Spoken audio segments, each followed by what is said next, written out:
I'm joined with colleagues from Traced and Lipovis, and today we're going to be talking about successful deception planning for operations. I'm Gabby Raymond. I'm the capability area lead for cyber deception and adversary engagement at the MITRE Corporation, and I'm going to pass it over to Dylan to introduce himself. Hi, I'm Dylan Hoffman. I am on the Engage team also at MITRE. I am primarily a technical person, but I'm also the policy lead for Engage, kind of working on bridging the gap between technical and legal and the other non-technical people that you kind of have to consult with for these questions. I'm going to pass it to Matthew. Hey, good afternoon, good morning, wherever you are. My name is Matt Hosberg. I'm founder of Trace. Been in cybersecurity for a while, and today though we got, I think, a really cool panel to talk about deception planning and what all that looks like. So glad to be here, and thanks for having us, Gabby and Dylan. Sorry, Dylan. Hey folks, my name's Paul Bartrup. I'm here helping with Traced, and we're talking about cyber deception in general. I've been in the industry for quite some time as well, and I'm happy to be here. And hi everyone. So thank you very much for having me. I'm Xavier Bellikens, and I'm the co-founder and CEO of Lipovis, and we are a cyber deception company. And I look forward to the discussion with everyone.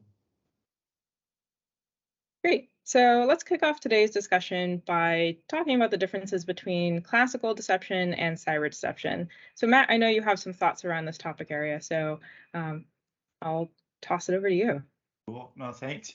So I think one of the things we like to kind of lead off with, right, is defining a little bit what classical deception or military deception is, and then what are we referring to when we talk about cyber deception. I had a friend years back. I was talking to him about deception, and he stopped me and he said, "Hey, you talking about Decepticons?" And I was like, "No, man, like way off the mark." So I really realized that, hey, this is a term that I'm very well versed in, but most people don't know what this is. So when we think about classical deception, one of the use cases, or one of the examples I like to reference is so World War II, right? This is probably one of the shining examples. There's many in history, but during the D-Day invasion, the Allies had to basically deceive their adversary, right? And before they could make a successful landing on Normandy and some of the other beaches, they had to feed some false information. And what they did is they took blow up tanks and trucks and all sorts of things, and they scattered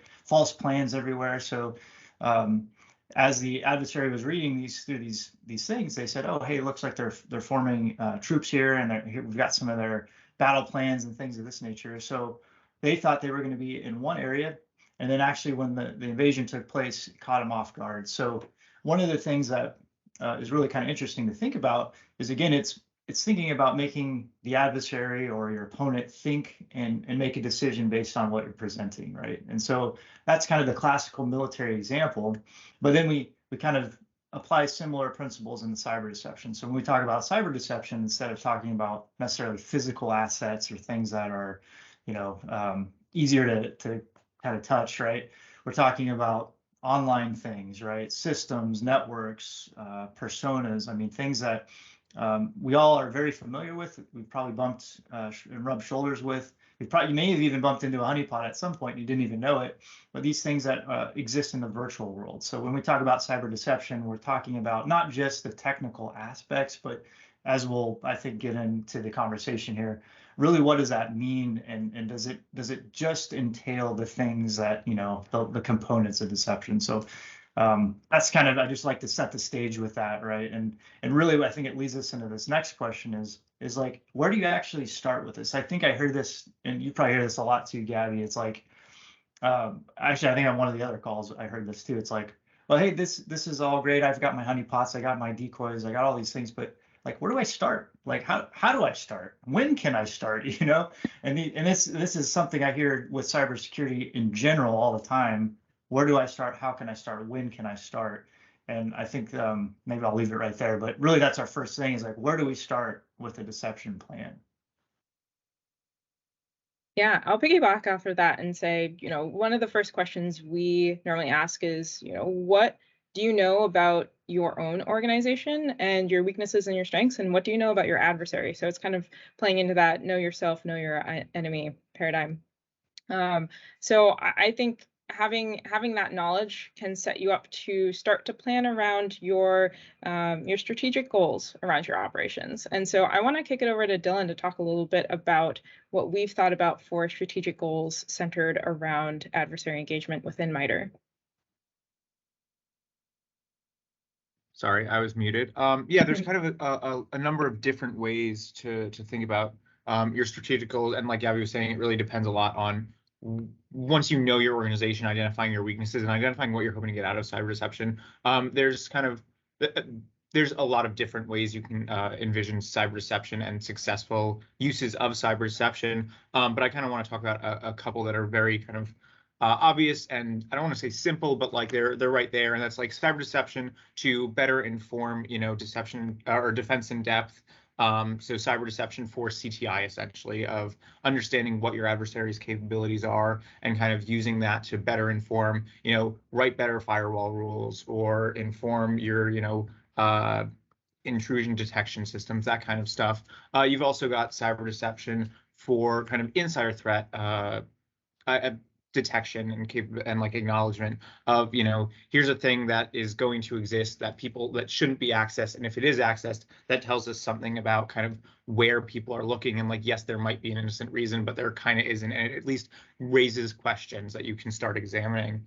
And you've also got, cyber deception to degrade a particular adversary that has been targeting you, to waste their time and waste their resources focusing on things that ultimately so that they can't be focused on kind of your crown jewels or focused on getting greater footholds into the stuff that you care about. Yeah. I'm gonna kick it over to Xavier to see if he has anything to add on that. Yeah, I think I'll maybe backtrack slightly on this, right? One of the things that we often talk when we talk with people about cyber deception is, what do they need in place first to have cyber deception? Can they start from the get-go? Let's say they are a startup, they've never looked at cybersecurity. Can they implement cyber deception? And this comes back to what Dylan was saying. Like, there are different levels of cyber deception, and so the use case is highly dependent on where you're going to be in your maturity journey. And then, as Matt mentioned, you then need to figure out, what do you want to achieve with cyber deception? Essentially, it's not one size fits all. I feel it's just like you've got to have a bit of a think about what your engagement is going to look like, and what do you want to prepare to make sure that it fits your organization, your needs, and like the ultimate goal of deceiving an adversary.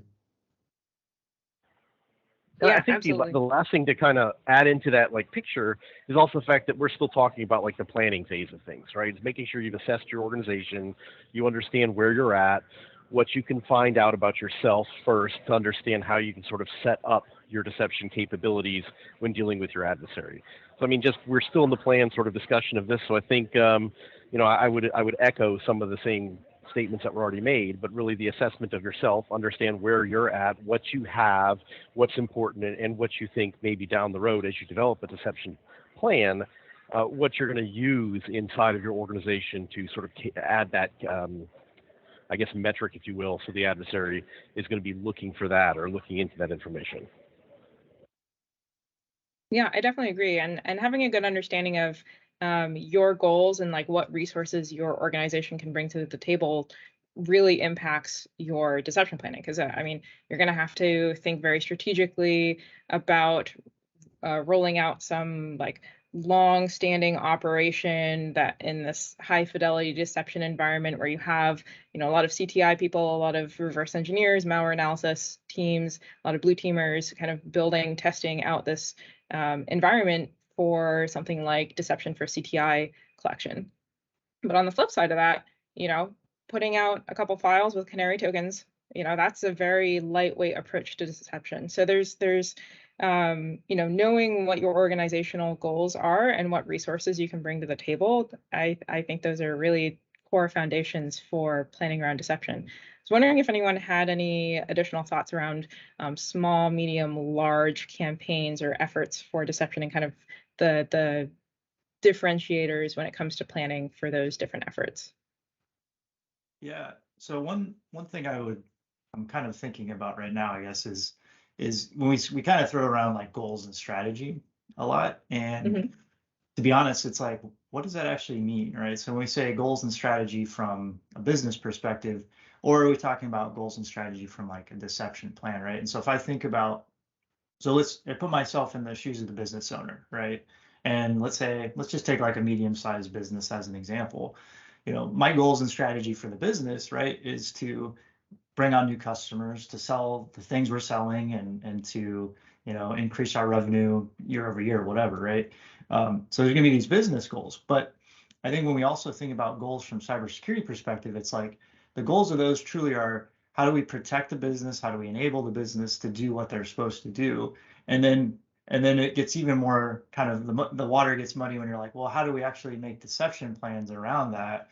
And I think with like the varying size, like what Xavier was saying earlier, with having a small, medium, and large organization, or even a startup, their goals are going to look a lot different, and they may have a risk appetite that's way different. So I think as I'm thinking about goals and strategy, it's like really has to be kind of in line with the organization's risk appetite. So, or the large organizations might have a huge compliance and risk framework that they have to adhere to before they do anything, right? These enterprise levels. So the goals and strategies like truly have to kind of align to those as you're planning this out. So small company, you might say like, hey, we need to have if we're implementing deception and we're trying to roll out this new widget or this new application or whatever, well, maybe the goal would be, we want to I guess detract from that a little bit, or provide some false information about that application, so that if someone is truly targeting it, we can maybe pick up on some of these early warning signs, as maybe a very brief example. But I'll throw that out there just to kind of get going.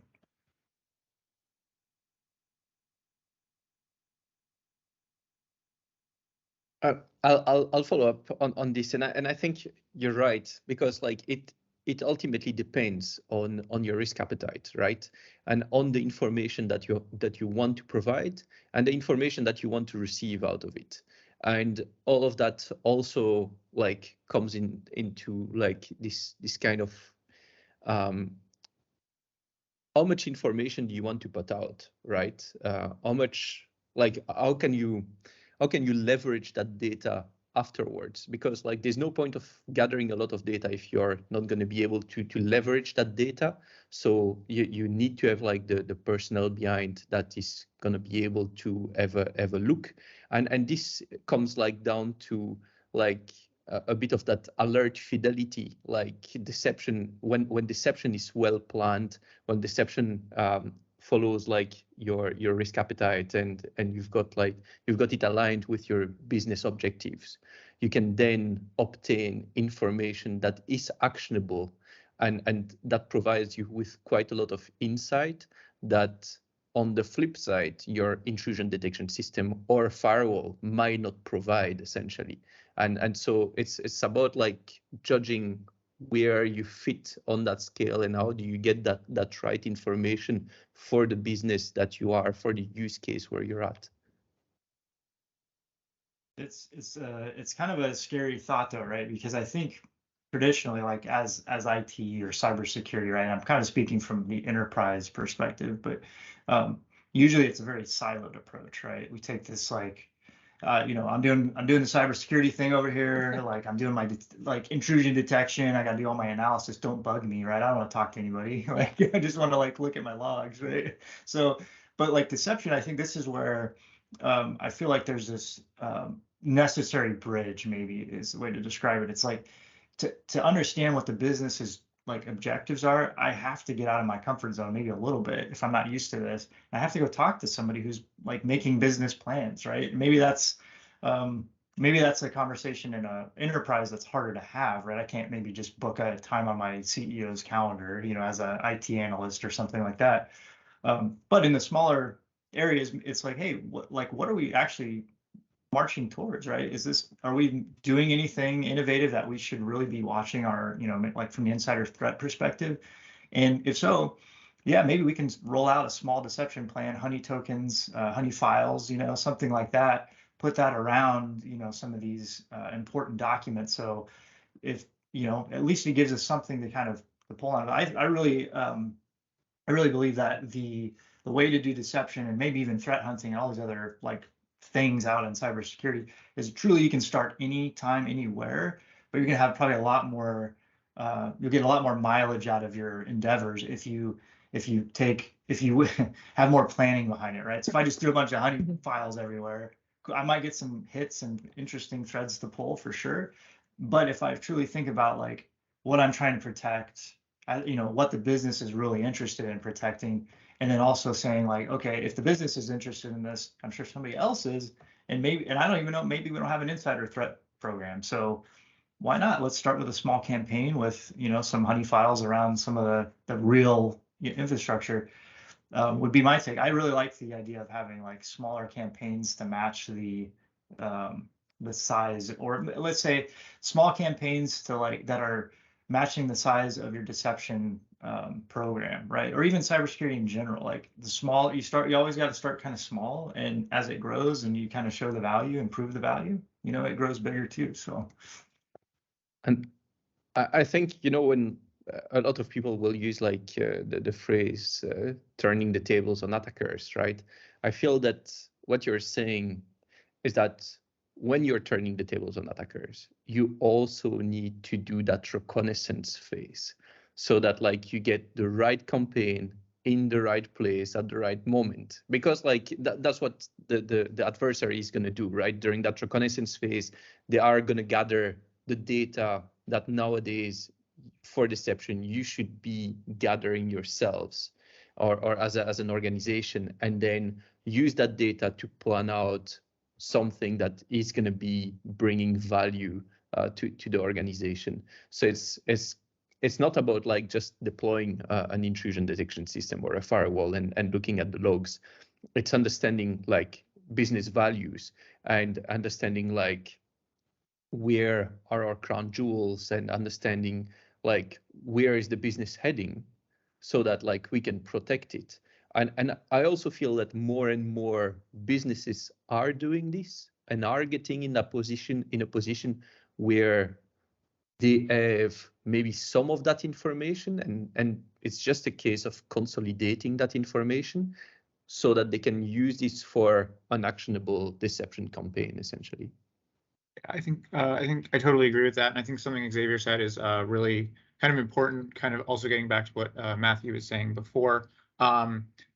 We kind of all understand that deception is valuable and how it is useful and everything. That is something that a lot of the people who will be authorizing this are not necessarily going to inherently understand. They might not even know what you mean when you're talking about deception. They might be kind of apprehensive about that for cultural reasons or whatever, stigmatization, whatever. And so engage is very, very big on kind of the planning part. And that when we talk about it, we are mostly like, at least in terms of the matrix and everything, talking about planning for your, planning to do the actual act of deception, but you also need to plan in order to, for lack of a better term, and everybody forgive me for this, with massive air quotes, engage with the decision makers, with the business leaders, lawyers, whomever, and show up kind of with that knowledge that Xavier was talking about, like what are the business resources we want to protect? What are our crown jewels? Why is deception a valuable thing for us to do? Not necessarily in terms of how will this pay dividends down the road in terms of increased profit for the company, because it probably won't. Cybersecurity generally is not a profit center in a company, but it does pay dividends in terms of limiting liability and risk, and that has a value on its own that as tech people we kind of need to be able to put into at least some kind of words, not necessarily have the whole business plan and spreadsheets and everything, but be able to make the argument that this will help protect the things that are important, the things that are profit centers for our company, and it's important to have a plan going into that conversation to make that case. Yeah, absolutely. So the number of times that I've had conversations where people have blushed at the thought of entrapment or misinformation. And I think it's really important to have that shared understanding of terminology and definitions around what you're actually doing. And it's hard even within industry, let alone talking to people who are not familiar with the domain. You know, we say one thing, other people say it another way, and it's really hard to get down to that ground truth of like, what do you actually mean? And so when we talk about deception, it's what is the defender doing within the scope of their own network, that they are not entrapping their employees, but putting up defenses and deception as a form of defense within the scope of their own networks. I think I heard Paul come off mute, so I want to toss it over to Paul. I think anything I would have said, you've articulated better than I would have. The only part I really wanted to hammer home is anybody can deploy a lot of deception capabilities and tools and things that are out there, but it means nothing if that's all you're doing is deploying it. And I think about things like the routers, like if there's a honeypot that you deploy to track, Mariah, I think it was Mariah, for like endpoint routers at people's homes or things like that. It's one of those things that you're going to get a lot of information out of that, but what are you going to do with it? How does it apply to your business? Like, also understand what you're going to get out of the capability of your own deception versus just deploying it for the sake of deploying it. Unless you're a security vendor that just wants to collect mass quantities of threat intelligence, it may not be useful. So tying that business, your own organization, to the tools and techniques that you're going to use within your own organization, I think is very, very useful and needs to be done certainly up front. And just to jump on what Paul just mentioned, because this is an argument that I keep seeing coming back. I think this is also the difference between a honeypot and deception.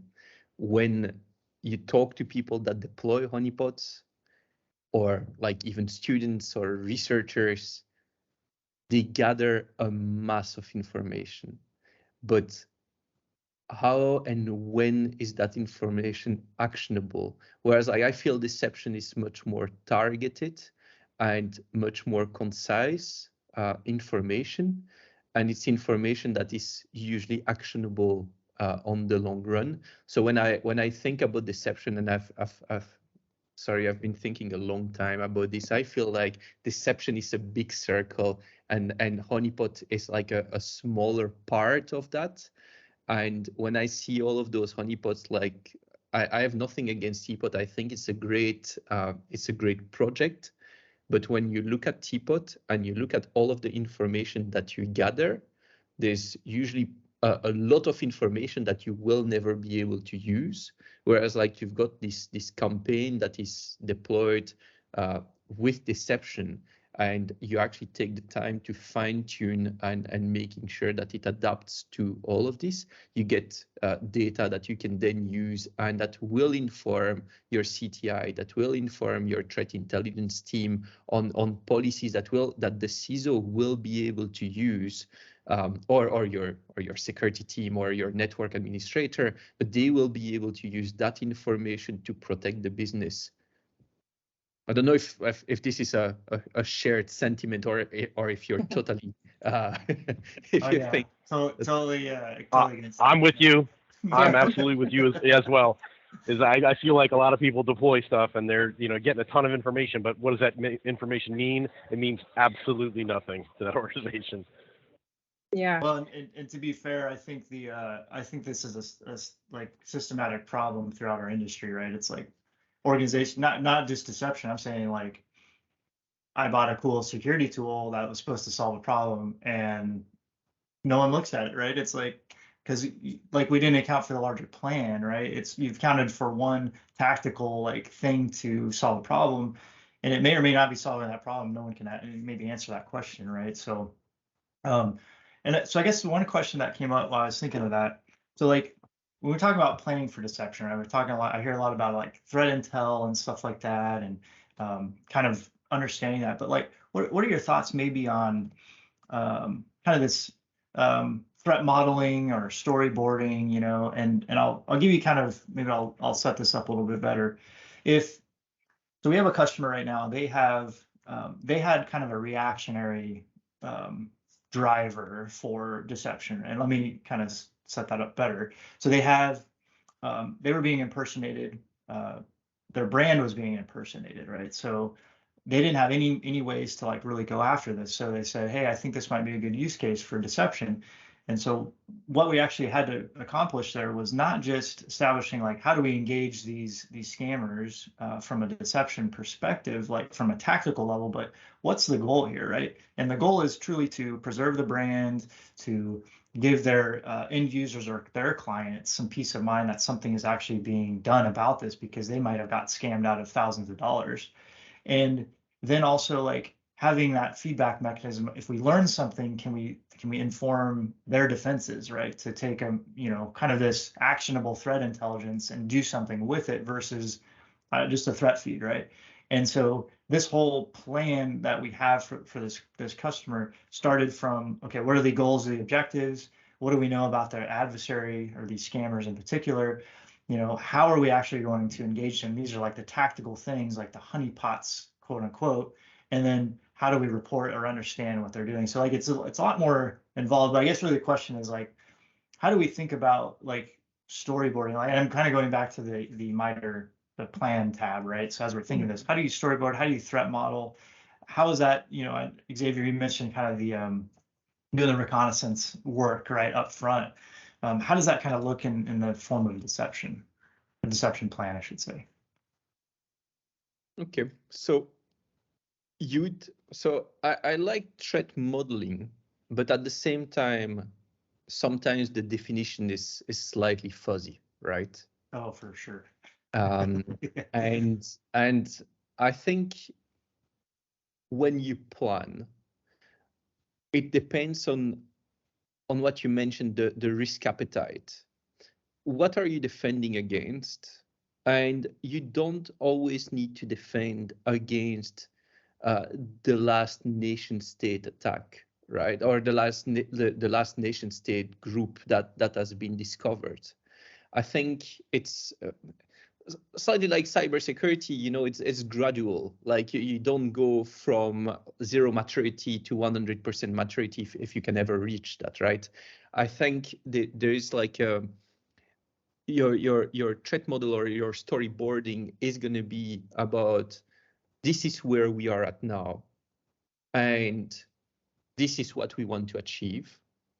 Who are we currently protecting against, and what have we seen? So if you can take some of the logs or some of the information that the team has seen in the wild and say, well, actually, this was a close call, right?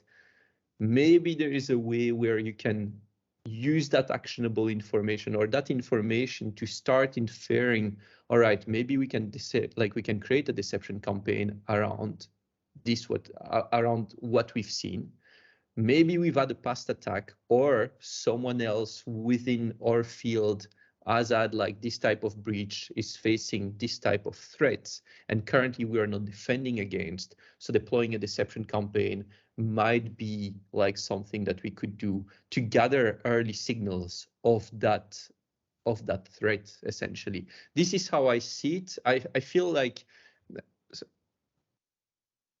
you need to storyboard based on what you know, rather than storyboard based on what everybody else is seeing or everybody else is seeing, because you're not going to face the same threats. Your crown jewels might be different.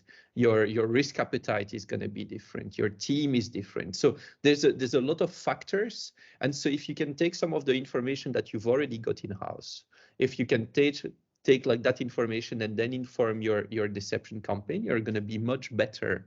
And of course, this is a personal opinion, but I think this is for me, it's like the stepping stone for better deception, for better storyboarding. And that allows you to document as well what you're doing and where you're going. Yeah. When we run adversary engagement operations internally for CTI collection, we start out with the whole planning phase. And that's, if you look at the engage matrix, that all of the engage matrix came out of stuff that we're doing internally. But for us, developing those personas, understanding what we want to protect and what kind of deception narrative we want to present to the adversary is really important for us. I definitely come at deception from the research side. I first got my start doing some research into pocket litter generation. And one of the difficult things that I see is, I feel this immense pressure from like the cybersecurity side to be scrappy and get things running like as quick as possible. Like we need a solution 2 days ago. So like figure out what you super glue together to make work for your needs today. But the other side of me comes from this research background and like especially in the data sciences side, thinking about like, okay, how do we measure the fidelity of the artifacts or the network setup? How do we measure the efficacy of deception? And that's something that I think is one, hard to answer, and two, really expensive to try and figure out like, okay, well, is this fake document more realistic than this other document that you've generated? So I'm really interested in where the field will grow over the next 5 years. But one thing that I wanted to bring up kind of as a way to progress this conversation, I had a colleague who said it's not a good roundtable unless you can get people to argue with each other. So I'm hoping that this is going to be a good argument point. I also see a forcing function for organizations that don't have the time and the resources to have a really complex team around deception or deception plans, looking for automation to solve everything. Matt, you talked about like, acquiring the tool to check off the boxes. I also hear that I just want the one-click solution where I can hit go and it sets up the deception for me and I set it and forget it and that's good enough. So I'm interested to hear what people think about like, where is there any sort of trade-off? What side do you fall on about automating to make it easier for people to leverage deception versus really having the thought and care taken to plan out your deception operations, and that's expensive. So yeah, I toss this out to see what hot points I can get people to argue about here. I'm always happy to pick Yeah. a fight, and I think Gabby said the magic words, especially when you're talking about persona creation and storyboarding and all that, which is fidelity.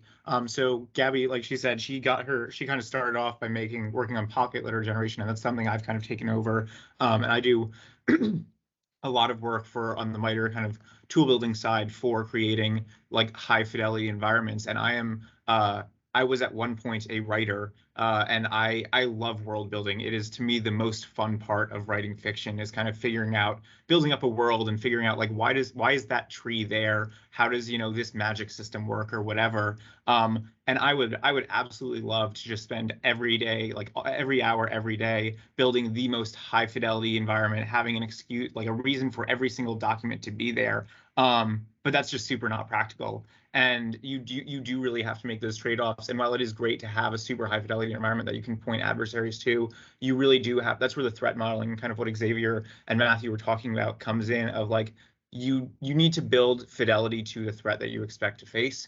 If you have a reasonable suspicion that the adversaries that you're going to be trying to deceive are nation state level, where they have lots of hours to pour into examining your environment, and they also have translators who have a close to native understanding of English, yeah, you probably need to have kind of the perfect environment, the environment I want to spend my time building, of super high fidelity, and all the documents are bespoke and have a reason to be there and are written in perfectly natural English.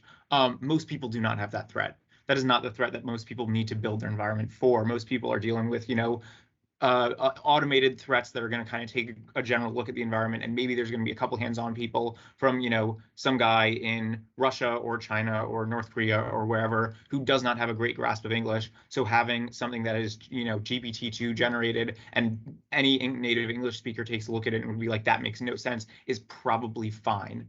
Like it does not have to be perfect, and that is a trade-off that you need to make. And it's about kind of, Gabby really likes to talk about biases and how we can play on biases for cyber deception. once they're in the environment and you need that initial point that needs to be convincing, and you need them to buy in on that, because then they've got an anchoring bias, they've got confirmation bias, they want to believe that the environment that they've gotten into is real.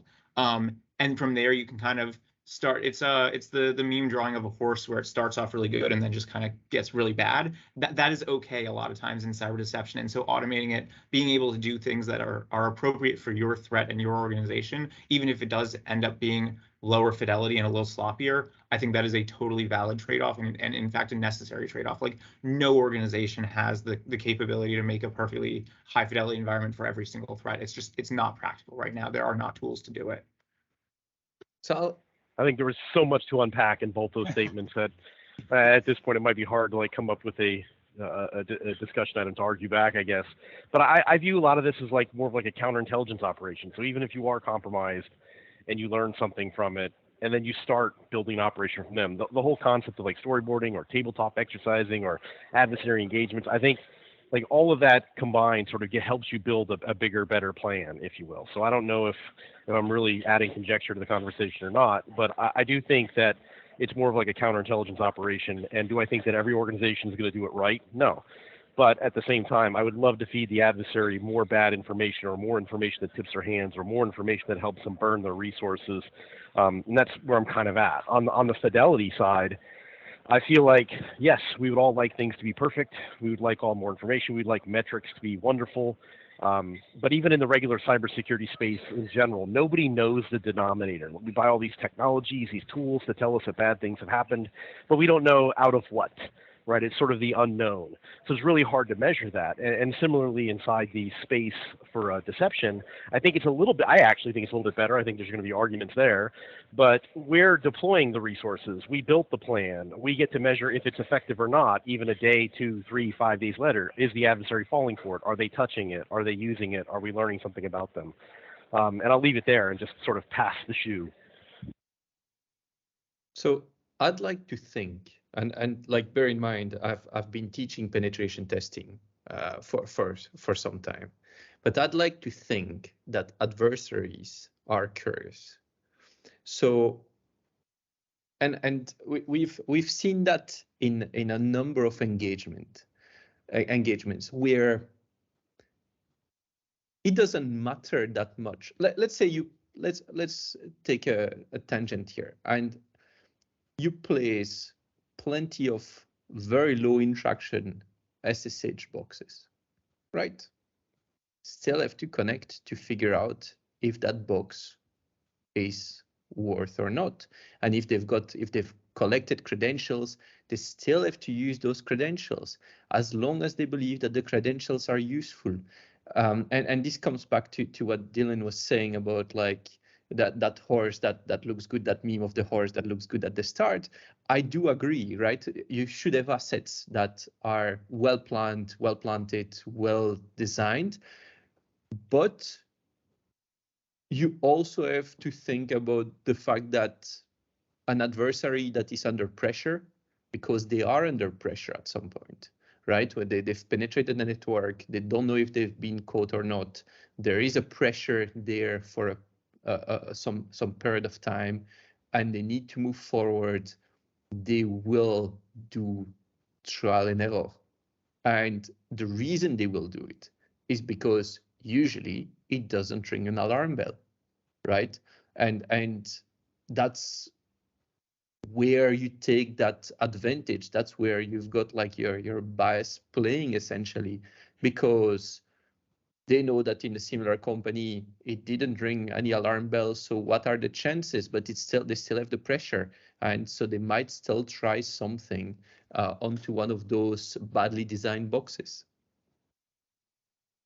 Yeah, I think like the way I like to think about it, well, maybe to answer the question, can you 100% automate all of that? And I think the simple answer is no, but I think the planning process, I feel like that's a human, like we really, I'm going to steal this from a friend of mine, but he's a real big advocate of saying he wants humans doing human things, right? And he wants the machines doing the machine things, because machines can do it a lot faster. So if there's a very complex, large data set, something like that, that can be automated or somehow put into some type of system, let's let that do its thing, because it can do its thing way faster than someone manually trying to maybe sift through like a set of logs or trying to deploy hundreds of decoys. But in the human kind of aspect of that, like preparing and planning, like that's where I think humans are the best for that, because right, we can think critically, we can pick things apart that maybe some machine learning algorithm can't train on or whatever, and it gives you kind of the advantage. But we don't really do a lot of that just in general in cybersecurity. But it's an absolute necessity in deception, right? Because you have to understand who that adversary is, maybe just from simple perspective, what industry I'm part of, who's targeting it, what are they after, what am I protecting, and then finally, like what happens if they're successful, the adversary, if they attack me and they get the thing they're after, what happens? Like what's the result of that? Am I completely out of business? Are those secrets that have gone out to a nation state or whatever? And if that answer to that question is so detrimental, then absolutely we need to like focus on protecting whatever that thing is, right? And then in some environments you may not have the luxury, right, to say, hey, I'm going to deploy a traditional thing. But the other kind of flip side, right, what I was scratching on there is there's this notion of, yeah, the reality is, unless you're in some critical infrastructure, for example, you're probably not going to have the nation states coming after you every day, right? And when you do, you're probably not going to know when they are, regardless of the best in breed technology, just because they have the time, the resources to kind of get into the environment, move around, be stealthy, whatever. But the reality is, for basically any adversary, there's a return on investment. So this thing called the adversary return on investment basically factors in a couple things, like how much time and resources do they have to burn to accomplish the objective. And then there's this other part to this whole equation, that if you have someone burning all this time, well, what's the likelihood they'll actually get caught? And then what's the likelihood something will actually happen if they get caught? And if those factors in this whole equation are unfavorable, you're going to probably be a less likely target, right? So if we can increase the chances through deception, through just better security practices in general, to create this time that they're burning, right? And I know we were talking about last week, there's, like how do we actually have this, the notion of like increasing the adversary's time, and that can be cost in terms of money, resources, whatever. The more you do that, the more likely you are to actually observe something. So I think the simple answer, can you automate all that? Absolutely not. But we really want to focus on like the human aspects for the human things, like the critical thinking, the planning, the honeypots, the deception things, all those. Now we can start to talk about ways to automate that, but how to put them into the environment, how to, where does it make sense to drop the pocket litter, right? I mean, that's something, maybe down the road. I don't want to say never, but I think that's really something that has to have that human kind of aspect to it. So interesting. There's not as much debate as I was hoping for. So I'm going to come in with a hot take here and say, I do think that there's a space where it's a brain dead deception deployment and you have everything automated and there's no planning. If you ask me 5 minutes from now, an hour from now, tomorrow, I'll probably give you a different answer. But for the sake of argument, I do think that there is an opportunity there. I'm kind of pulling back on the behavioral psychology aspect of cyber deception. Kimberly Ferguson-Walter has some interesting research around how much does deception impact an adversary's actions. And one of her conclusions was that even just the presence of deception slows down an adversary. It imposes costs on their operations. That ambiguity it's costly. So I don't know. I'll make the argument that I think for consumers to pick up deception as a technology that they want to deploy, I think there's a space there. That's not necessarily the space that I think is interesting, but I'm trying to, for the sake of argument, I do think that there is a space there. And if you ask me 5 minutes from now, I'll tell you why I think having that higher fidelity environment where you're trying to encourage the adversary to spend the most amount of time possible because they're not attacking your production network, and you have all this opportunity to, instead of pull the plug and do incident response, you can watch, observe, and learn, is really beneficial for the defender because you don't know how long they've already been on your network. You just know when you first detected them. So anyways, I like what you said. I like what you said. I think there were two different things, though. There's one about the automation bit. Like, do we think we can automate everything and it'd be high fidelity? I still think the answer is no. But put that aside, I like the other statement that you had. Is like, if the adversary knows that you're using deception, could they be more careful, slower, more methodical, and they need to be? Yeah, I think it's certainly is just another layer, if you will, because they could be stepping in a minefield. To put it more in like the militaristic step, it's like one guy steps on a mine, everybody else is slowing down, right? Because we don't know who's going to step on the next one. So I can totally get that approach. Is like, if it was out there and you knew deception was a thing, and there are tools and technologies that are out there that consumers can buy. I think that an adversary would have to come up with a different plan or approach, and Xavier could probably speak a little bit to that, just given the whole pen testing structure. Is that if you know that you're going to be up against certain different things, you might put another hat on, right? Take a different approach. You might start evaluating the data that you have. Is it valid? Do I want to corroborate that data? So we were talking about this from the cyber perspective, but I will continually maintain that when it comes to very, very advanced actors, it's not just cyber, right? It's a whole holistic approach where people are involved. You've got insiders, you've got assets you've collected. There's all sorts of other things that are involved that have just not cyber. And I'll pass that to Xavier if you'd like to add 2 cents. Yeah, fair enough. So I think I like the idea of a plug and play deception. And you know what? Plug and play deception would be fantastic for an uptake of deception for deception vendors. Would it be particularly useful for businesses? I don't know, right? But the wider spread deception, or the more people use deception, the better it is for deception, for the field of deception, right? So this is my take. This is where I see the plug and play deception. And I'm sure that there's a lot of businesses that would benefit from like a plug and play deception where the deployment is as easy as what Canary is providing, and in different ways, right? Now, we run, like I was in a university before.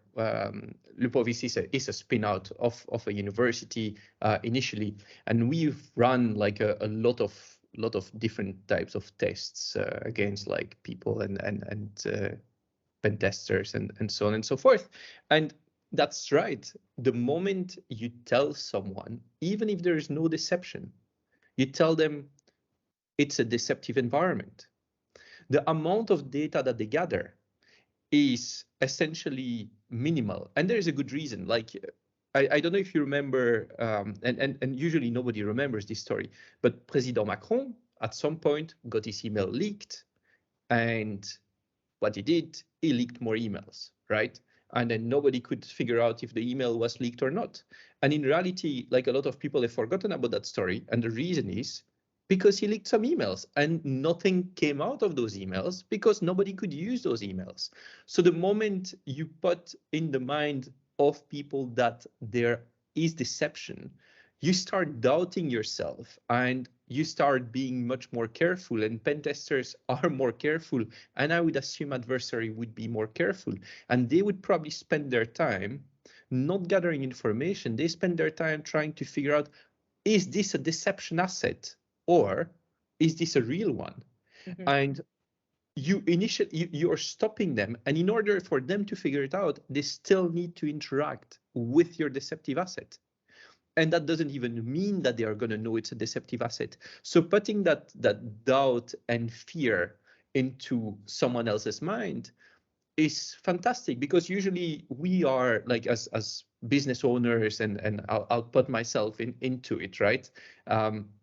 But we are fearful of a cyber attack.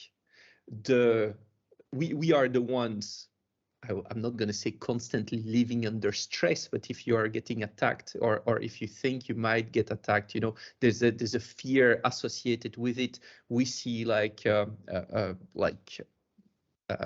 alert fatigue in security operation centers, and so there is like some stress associated with cyber attacks. So if we can put that stress back onto someone else, you know, this is even better for us, and maybe they'll get deception fatigue at some point, which would be fantastic. I think that's absolutely our. There's not really. I don't really disagree with that, Gabby. Sorry. But I think the truth is, like, that's what this is all about, right? It's making them make decisions, increasing time, you know, things that people have often said, hey, that's impossible, or things that just can't. Like, I think they say it's impossible because it's the fear of the unknown, right?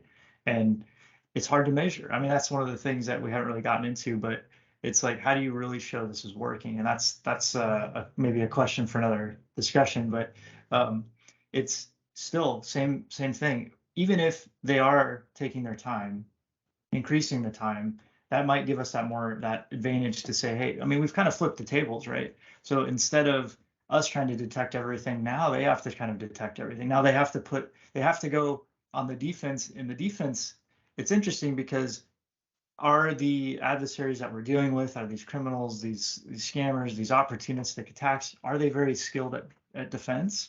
And I'd venture to say probably not. So for them to figure this stuff out, as the defenders have done so, like on the enterprise side, it's going to be a lot more challenging. So I think we have an advantage with deception, like we're flipping the table in a way that we haven't had, and plus not having control of the infrastructure, right? Like, so if I'm not an enterprise standard, you know, I have control of all the infrastructure, networking, switching, you know, systems. How do we actually do that in like SaaS environments or other areas, right? So I think there's a huge advantage that maybe some folks are starting to realize with deception. Yeah, hopefully. So this is why I use the word corroborate, right? Because if the adversary is collecting information or they don't know the validity of it, right? So even if they did a lot, not just, you know, knowing if they're touching an asset that is really deployed as a deception capability, as Xavier was mentioning, but even if it's not, like, let's say they're in the real environment and they get data back, they're not 100% sure if that's valid yet. They still have to spend time to analyze that data and ensure that it is what, in fact, they're looking for. Absolutely. And I think this gives you an insight of, like, if you can measure that and gather that telemetry, it also gives you like a percentage of consumption of like how much assets are being consumed by adversaries, and that is also quite an interesting metric to gather essentially. Yeah. So I am looking at the time. I feel like we could talk for another 2 hours, and I know we had so many other topic areas for this discussion that we didn't even hit on. But I do want to start wrapping up this conversation. So I guess for everyone on the call, how about like one last takeaway and then perhaps a resource that you would recommend for people who are interested in the field and maybe want to learn more? So I'll start and say, if we automate everything, will we ever get to a point where adversaries are sophisticated enough where they can start to capture tool marks from the automated artifacts? I think we're a long ways out from that, but that's something kind of always in the back of my mind is like, you know, if we have a machine do a machine thing, and that machine does the same pattern every time, how detectable is that? And how soon will we have to worry about that? And then for reading resources, Matt, you opened up the conversation today talking about military deception. There's a great Wikipedia article on all of the different, like a whole list of military deception spanning back centuries. And I spent some time recently looking through some of those, and there are some really interesting stories. So I also recommend reading up Barton Whaley. Has done a lot of awesome writing on military deception to kind of get the more physical aspect of deception. So I'll popcorn over to Dylan for his takeaway thoughts and some resources. Yeah, I mean, tragic. Your final takeaway wasn't a discussion point, because I think there would have been a lot of interesting stuff to say about kind of machine being able to tag automated processes for environments. But I'm gonna reiterate the kind of the first thing I really foot stomped, which was technical people communicating to non-technical people can be frustrating. and they do not necessarily see the value that we in kind of see right away in cybersecurity generally, and especially in cyber deception. And there's a lot of stigmatization of cyber deception. And so going in with a plan, the planning phase on Engage is not just for planning the deception operation. It's also for planning to talk to the decision makers, the lawyers, all of those people, going in with a plan, being able to at least somewhat speak their language, rather than expecting them to understand our language is a good way to kind of move the ball forward on actually getting this more widely used. And for reading resources, I'm gonna shill for Engage and say we have lots of great reading resources there. We've also got a great blog series, if I do say so myself, as someone who wrote many of the blog posts. And in the non-shill area, The Man Who Never Was is specifically, it kind of falls under what Gabby was talking about, but it's specifically about Operation Mincemeat. And it's a really great book. I think it's a little bit fabulized in a couple places, but it's a really good kind of telling and overview of Operation Mincemeat. I'm gonna hand it over to Matthew. All right, guys. Well, I think so. My takeaway from this is truly like what I think we need to like focus on. One is like understanding that the adversary conversation and all the threat intel, all these buzzwords we love to throw around, has to be translated right into a business kind of language, right? So I feel like the most success I've ever had with deception, talking to lawyers and all these other folks, is really to put it in practical terms. Like, what does it mean to the business or the organization if we're unsuccessful in protecting or trying to defend those things? And sometimes putting monetary things to that, saying like, hey, if we lose this, it's going to cost us this in incident response, or like you maybe can't put a price on this proprietary thing that gets leaked, right? So having that conversation during the planning phase, I think goes a long ways. And it reminds me that like this notion of diplomacy, right? Of like, hey, we can like maybe we have this grandiose deception plan, and we need to whittle it down because there's not a complete buy-in from the business side of things, right? So it's comes with, I guess, some negotiating tactics, I think is what I've also kind of heard here today. And then I think from like, I love always plugging this book, and I'm sure most of us have read it here, but The Cuckoo's Egg, and especially if you're new to just the notion of deception, this is one, it's a really fun read, like you'll enjoy it, but it kind of goes through like how, in maybe in a practical sense, like in a very almost basic sense, like what deception is and how it works in kind of the cyber and physical realm and why it's necessary. So yeah, it's a great read.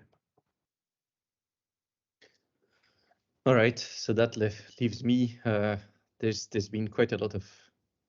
Oh no, sorry, Paul. Like you've not. Sorry, that's totally unacceptable. But no, so let it go last. Yeah. Sorry, Paul. But I was concentrating on what I was gonna say, and I kind of like think that one of the things that is important in cyber deception is to involve everyone from the business to have an understanding of the requirements. And I think these are internal discussions. And I think as organizations mature, they might fear that they do not have a use case for cyber deception, but they usually gather that information, and that information might just be disparate, but collating all of that information makes it information about the business and everything what Matthew was just saying or detailing, I think gives you a use case for cyber deception and puts you ahead not only of competition but also on adversaries. And it's important to involve different branches of the business to make sure that you're not defending in the void. And now, as a couple of resources. I think one of the resources that I quite enjoy, and I think it's been thrown in other webinars, is like intrusion detection honeypots by Chris Sanders, which is like one that I really quite enjoyed reading. And then there's a cybersecurity research book that's called Cyber Denial Deception and Counter Deception that is published with Springer, and I thought that was a quite interesting book to read as well. Probably less digestible than intrusion detection honeypots, but still amazing resources. And I'm going last because it gave me all the time to think of what to say. And the reality is that there's probably, I mean, you could talk about this stuff forever. But I also think part of this is that when we get into the deception phase, we're working with, you're working with the adversaries. I don't want to say working with isn't complementary, but you're having to deal with them.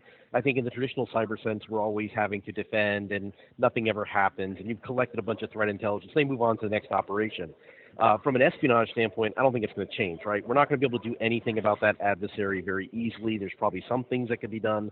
But from the criminal aspect, I feel like if you crack down more, you identify who the people are, you eventually bring people to justice, if you will. That also sends like the psychological operation message, right? Is that we're not going to allow this to happen, so they're going to have to be more careful or choosy on who their targets are, because we make an example of somebody who's caught, if you will. So I kind of like the psychological operations sort of component of all of this. I don't really have a resource. I would have said Cuckoo's Egg too, because I think it's a great read. It also goes back so long in time that he was just feeding people information, just like giving them everything, and then you could corroborate that intelligence, so you could really decide if it was working or not. So I would have said that from a reading perspective, but that's kind of my last thought. I really don't. I'm not sure from a contribution standpoint if it had a nice easy flow to it, but that were my thoughts. Thank you. Yeah, thank you so much. And again, we could have had this conversation for probably another hour or two. I am absolutely delighted in all the topics that we hit today, and am excited to continue conversations not during this roundtable afterwards. So thank you all for participating and having a great attitude and conversation today. So thank you all. Thanks, guys. We Thank you, appreciate the Gabby. opportunity. Thank you.